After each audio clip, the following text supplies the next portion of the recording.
O nosso entrevistado de hoje, ele é bem especial porque no dia 7 de setembro foi um dia histórico na nossa independência. Então, 199 anos de independência e o Movimento Brasil Verde e Amarelo esteve junto à sociedade brasileira na maior manifestação pelo país. E hoje, então, nós vamos conversar com Jefferson Rocha para a gente fazer um balanço dessas manifestações, para a gente fazer uma discussão sobre isso, as ações pós-independência, após a manifestação, e ali, os bastidores, como é que é? Jefferson, boa tarde, como é que você está? Boa tarde, Fabélia, tudo bem? Tudo certo, graças a Deus. Aí, um abraço a todos os telespectadores do Sucesso no Campo. Jefferson, a gente vai lá e faz a manifestação. E aí? Como é que é no pós-manifestação? Bom, primeiro, Fabélia, como você disse, entrou para a história do país como uma das maiores mobilizações sociais que se tem notícia. Né? Brasília, para mais de 1 milhão de pessoas, Avenida Paulista também, e o que é mais interessante, todos os municípios, todas as cidades, notadamente as chamadas agrocapitais, né? O interior se levantou. Não teve um município do interior que não tenha feito uma manifestação cívica no 7 de setembro. E isso demonstrou para o Brasil e para o mundo, este retrato da sociedade brasileira, que não admite, que não tolera agressões à liberdade de expressão, censura, que não admite que o nosso Estado de Direito, que a nossa Constituição, em seu artigo 5º, seja violado.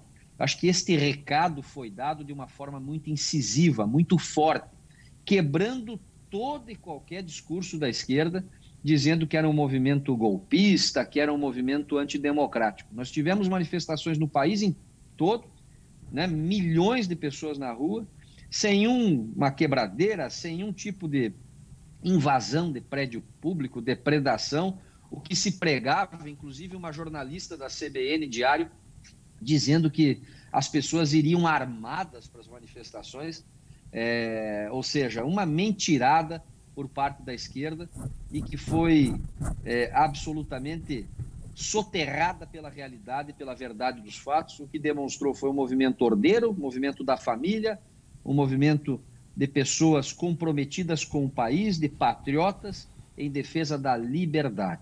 Então, o dia 7 realmente entrou para a história no que diz respeito à mobilização social e ao comprometimento das pessoas com o seu país. Isso é irretocável. E o recado foi dado, Fabélia, tanto pelo povo no dia 7, quanto pelo presidente da República, nos dias que se sucederam, no dia 8 e no dia 9. O presidente da República, mais uma vez, surpreende a esquerda, surpreende aqueles jornalistas de plantão que querem insuflar o Brasil numa ruptura ou num caminho que não seja dentro das regras, e o nosso presidente dá o exemplo de estadista e dá o caminho para a solução destes abusos, desses arbítrios que vêm ocorrendo por parte de alguns ministros do STF, e é o caminho da composição e da harmonia entre os poderes da República. Quem leu aquela nota que o presidente divulgou, inclusive no momento da divulgação da nota, nós estávamos reunidos com o presidente, né? Eu, Márcio Guapo, presidente do Sindicato Rural aí de Rio Verde, enfim, várias lideranças, José Alípio, nós estávamos lá com o presidente no momento em que essa nota era divulgada. E quem leu o artigo 5 e 6 da nota, itens 5 e 6, percebe que há uma crítica, né, às decisões monocráticas de alguns ministros, e no item 6, qual a forma de corrigir esses problemas, que é dentro do Estado de Direito, que é através dos recursos, que é através do Poder Judiciário movimentando ações. Nós, cidadãos, quando descontentes, também temos a via do pedido de impeachment. E é claro, Fabélia, a sensação das pessoas é que esta luta é uma luta que tem que ser resolvida num round só. E não é isso, não é assim que funciona. Infelizmente, a democracia é o pior dos regimes que tem, mas é o único que temos. A democracia pressupõe debate, pressupõe discussão, e a forma com que se muda 30 anos de socialismo, como é o caso que vivenciamos no país, Não se muda em 3. Isso aí não se faz do dia para a noite.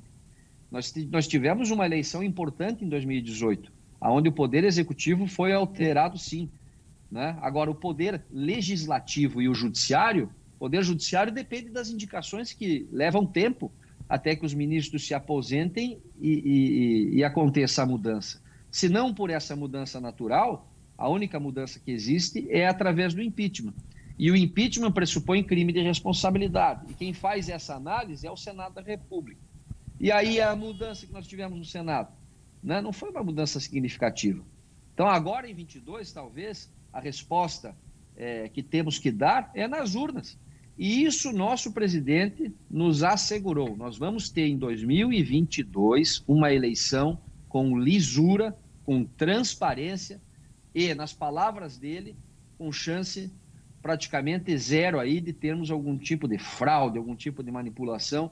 Então, essa palavra do presidente foi muito importante para nós, né? E a gente colocar isso para as bases, colocar isso para os seguidores, para as pessoas que estão mobilizadas. Nós vamos ter uma eleição correta em 2022, uma eleição cuja auditagem será feita e já está sendo feita.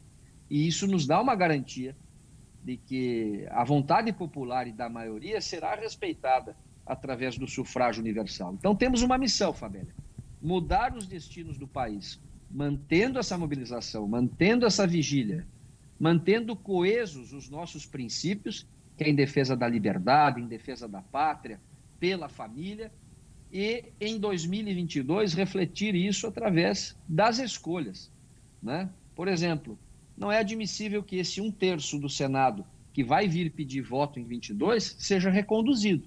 Nós precisamos de uma alteração profunda. Os 513 deputados, de igual forma.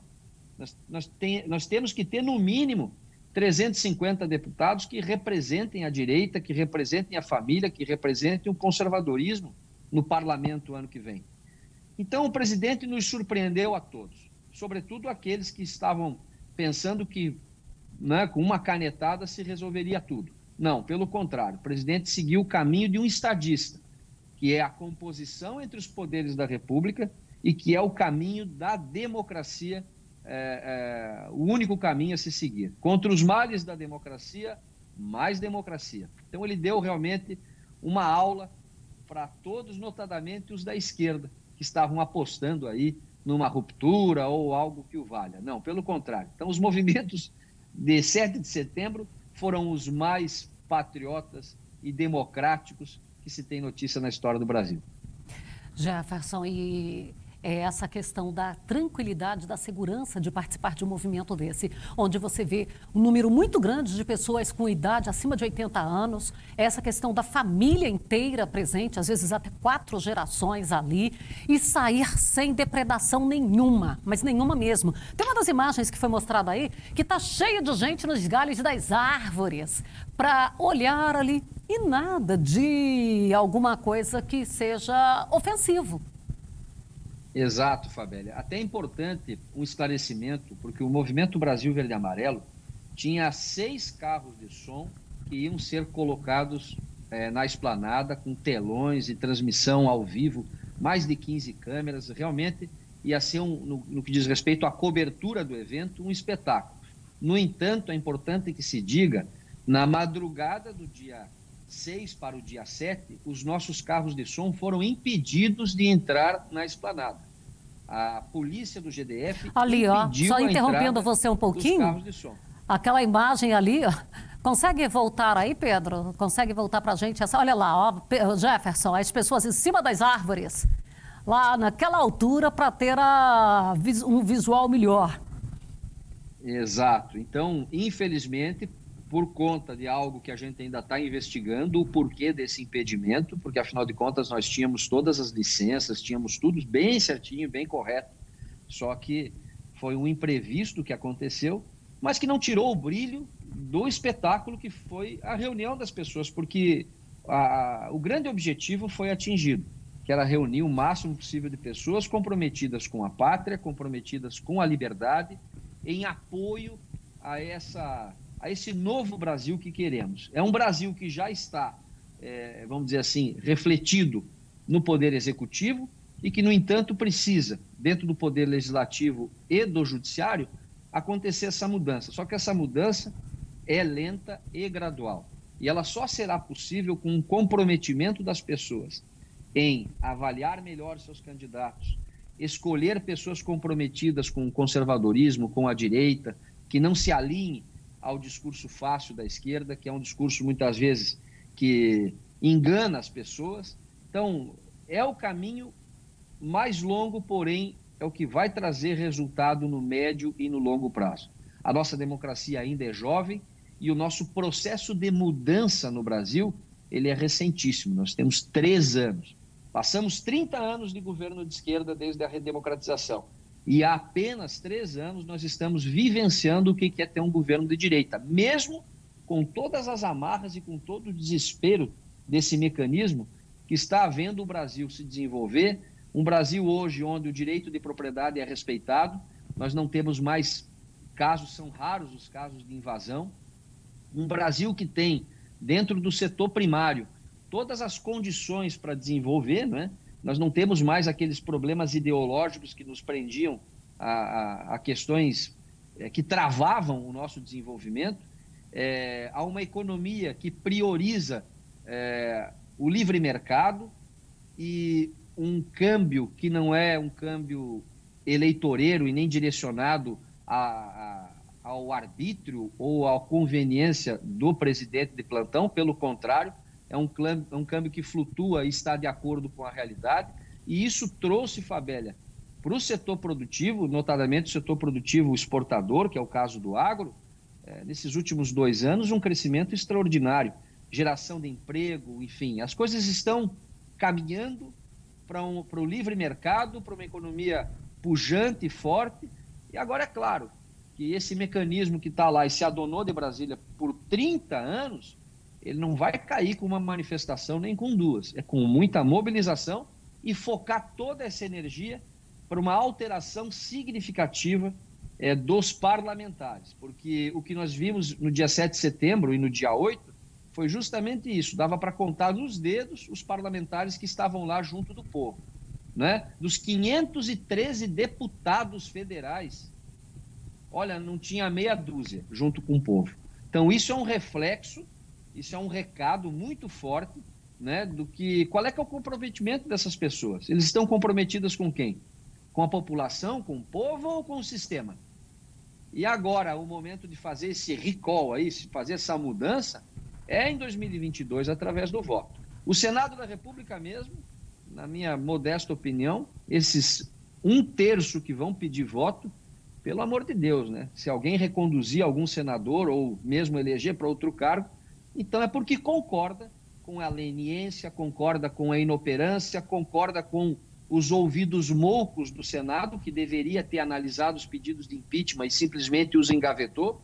E não é só uma responsabilidade do presidente da casa, o senhor Rodrigo Pacheco, porque contra os atos do presidente cabe recurso de plenário. Por que nenhum senador se movimentou a interpor um recurso interno para fazer com que aqueles arquivamentos fossem levados ao escrutínio do plenário do Senado? Então, há uma certa conveniência dos 81 senadores para com essa situação. Os crimes que foram apresentados de responsabilidade de alguns ministros do Supremo, eles têm que ser julgados sim pelo Senado. Só que não foram arquivados. Então, o que acontece? Nós precisamos mudar a realidade do Senado, mudando as pessoas. As instituições, Fabélia, são perfeitas, né? A tripartição dos poderes, que é um sistema secular no mundo, ele funciona. Agora, nada funciona com pessoas mal intencionadas ou pessoas que estão lá para cuidar de interesses próprios e não dos interesses nacionais. E a única forma que nós temos, o nosso presidente deixou muito claro isso, a única forma que nós temos de mudar o Brasil é através do voto, é através da alteração dessas forças políticas que estão dentro do Poder Legislativo. Jefferson, nosso tempo aqui já está esgotado. Eu quero agradecer a sua participação conosco. É sempre muito honroso ter a sua participação. Você que é um batalhador de primeira hora. Obrigadão e a gente está sempre disponível. Tá, joia, Fabélia. Eu que agradeço a oportunidade mais uma vez e o nosso movimento Brasil Verde e Amarelo saiu muito forte dessa mobilização, porque o que era lá em 2017, 3 entidades, hoje já ultrapassa 300 e não se resume mais só ao agronegócio brasileiro, nós temos outros segmentos da sociedade civil organizada engajados nessa mudança verdadeira do Brasil, que, repito, é um caminho árduo, é um caminho longo, não tem nada fácil na democracia, mas é o único caminho que nos dará estabilidade no médio e no longo prazo. Obrigado, Fabélia, obrigado, sucesso no campo e até uma próxima.